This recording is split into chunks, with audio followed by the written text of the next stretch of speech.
So, a very good morning to all of you. Today I'll be talking about CRVO. I'll try to rush through all the science and the natural history and the treatment for CRVO in the next 15 minutes.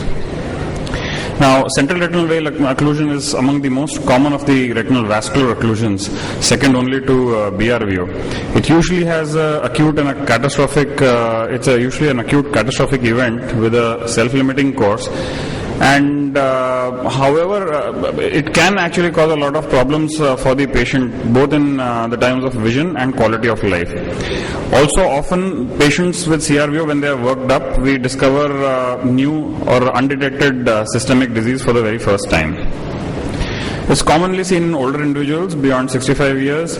The prevalence in the population has been reported to vary between 0.1 to 0.4%, and as the age increases, the risk of CRVO also increases. It's bilateral in about 1 in 1,000 cases, and the risk to fellow eye is 1% every year. Now, for all vascular occlusions, the Virchow triad holds true. How does it apply in CRVO? The central retinal arteriole and the venule, they share a common sheath in the retrolaminar region. Either because of venous wall disease or because of arterial disease compressing upon the vein, there are altered hemodynamics in the central retinal venule, and that causes thrombus formation. So it's better to remember the risk factors for central retinal vein occlusion if we remember the Virchow's triad. Systemic factors that can cause vessel damage include hypertension, diabetes, atherosclerosis, and vasculitis that may be autoimmune or infective. The local factors which can cause vascular damage is the raised IOP, a crowded disc, ONH drusen, or any retrobulbar tumor causing a compression. The systemic factors that can cause increased coagulability include the elevated plasma homocysteine, long use of oral contraceptive pills, antiphospholipid antibody syndrome, and less commonly factor C and S deficiency. Factors that can cause stasis and lead to thrombus formation include the hyperviscosity syndromes, multiple myeloma, leukemia, and polycythemia.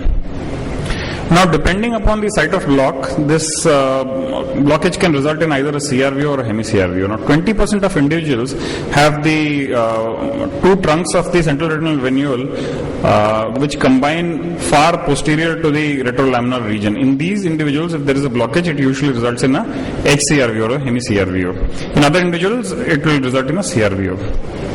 Now, once there is a blockage, what happens is that there is retinal hypoxia and ischemia, which leads to the production of both VEGF and inflammatory mediators. Both VEGF and inflammatory mediators have been found to be much elevated in cases in vitreous in eyes with CRVO. And a combination of these leads to the formation of neovascularization and macular edema. These two are the main complications of any vein occlusion.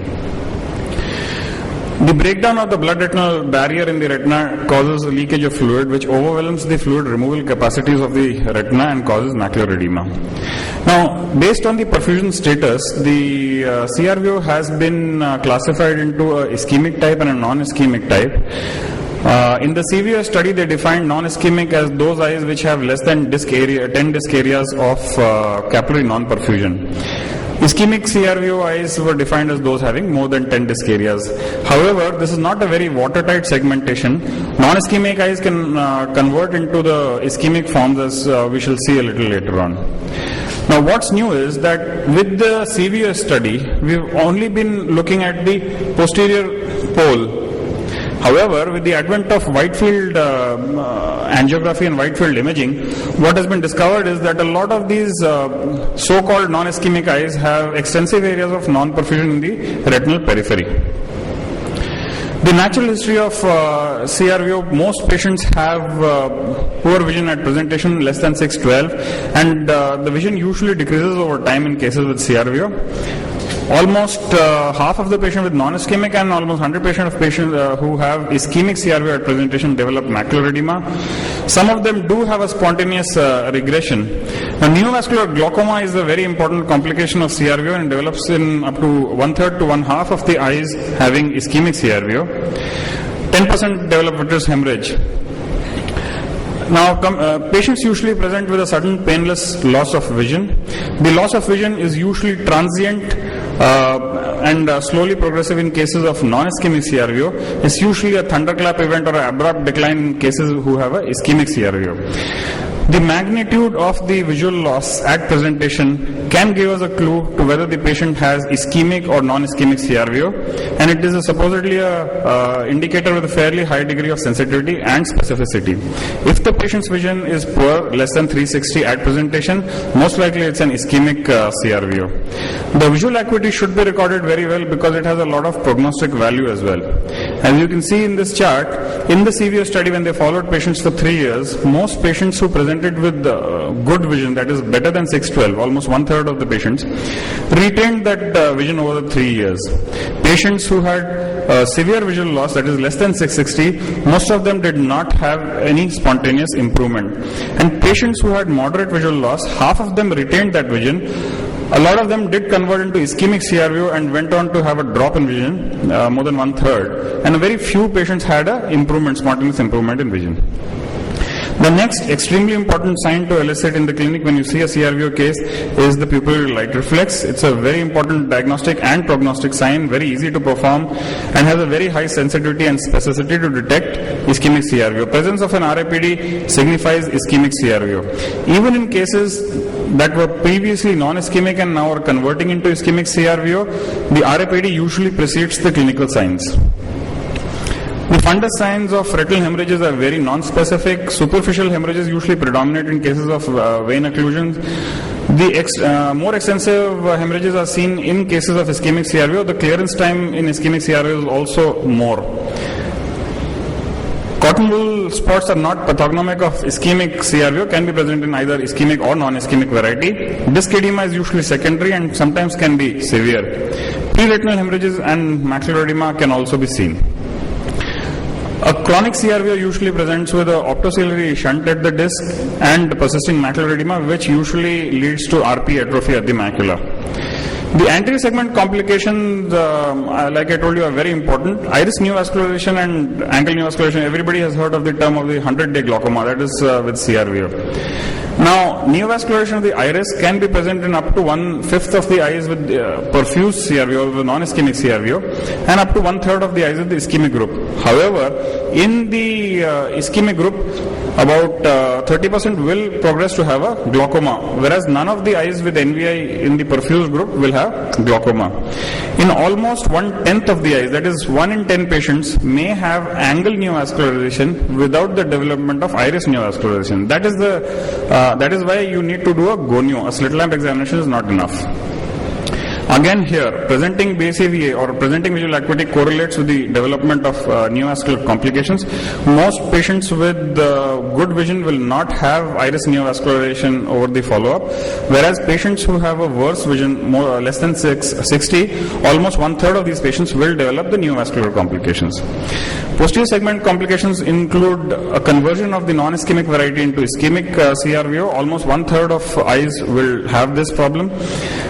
A lot of the eyes, almost 80% of the eyes that were indeterminate at the presentation, they had so many hemorrhages that you could not determine on an FFA whether it is perfused or non-perfused. These eyes will convert into the ischemic variety.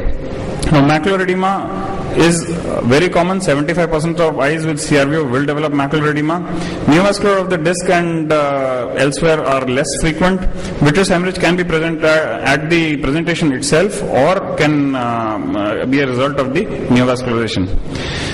Now, this is an example where the patient presented with a non-ischemic CRVO with a relatively good vision, and he was and macular edema. He was advised an anti-VEGF injection. He came 2 months late, and at that time, his vision recorded was very low. So we went ahead and did an angiogram, and you can see the extensive areas of non-perfusion that have developed. His macula is totally wiped out. So this is a conversion from a non-ischemic to a ischemic CRVO. In the clinical evaluation, always elicit a relevant history to find out the possible risk factors.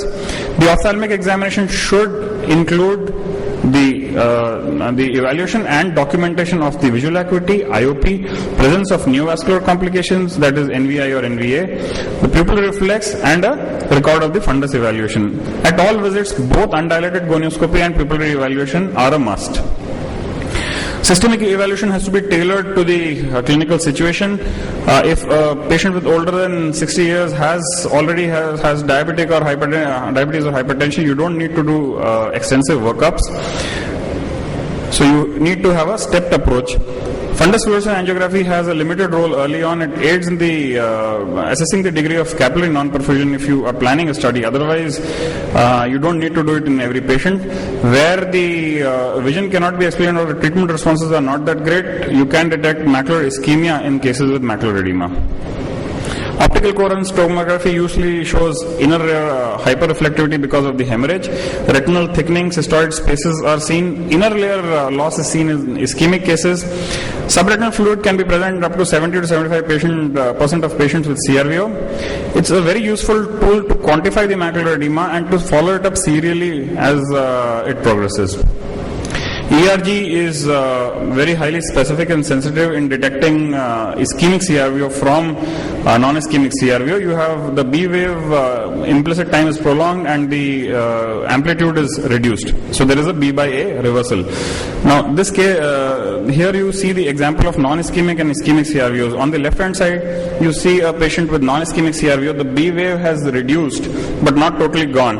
This is an ischemic CRVO where you have the B wave almost totally wiped out. So, how do you call the patient? How frequently do you call the patient for follow-up? That again depends upon the presenting visual acuity. Patients who have good visual acuity at presentation may be followed up less frequently. You can follow them 1 to 2 monthly for the first 6 months and then yearly.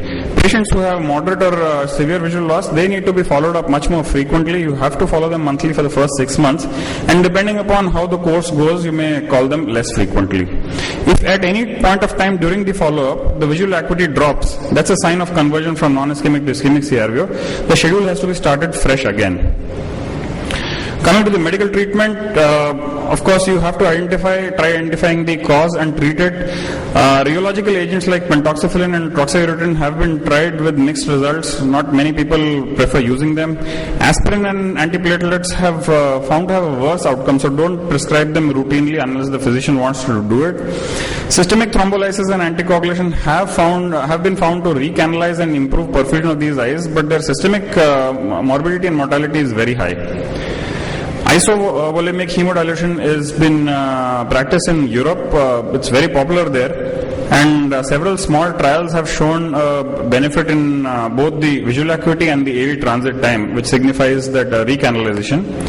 However, adverse reactions are mild. It's like a transfusion, and almost 15 days of in-hospital stay is required initially, and another 10-15 days of daily coming to the hospital is required. So it's not very common, not very popular.